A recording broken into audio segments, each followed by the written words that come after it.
Vau, mana bu nechi pul? Deyish mumkin emas. Nimaga? Bu chexol dunyo bo'yicha faqatgina bitta dona. Sababi uzoq zamonlar oldin Misr podshosi o'zini qizi uchun Everest tog'ini ichidagi kristallardan mana shunaqa individualniy chexol yasattirgan.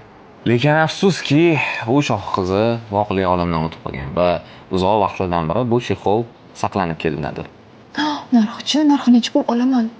Yo'q, lekin men sizga bu chexolni sota olmayman. 10 million beraman. Siz meni gapimni tushunmadingiz shekilli. Bu dunyo bo'yicha faqatgina bitta dona ekzemplyar. Men sizga buni sota olmayman. 20 million beraman. Siz meni tushunmayapsiz. Gap pulda emas. Agar bu hol sotilib ketadigan bo'lsa, bu meni bo'ynimda, boshim ketadi. Voy bo'ldi, 50 million beraman. Bo'ladimi?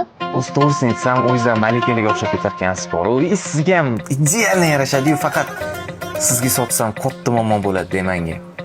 Mayli, qarang. Hozir men sizga buni sotaman, lekin hech kim bilish kerak emas bu narsani. Mayli, rahmat.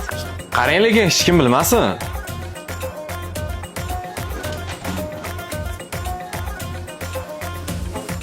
Odamlar ham sodda-da.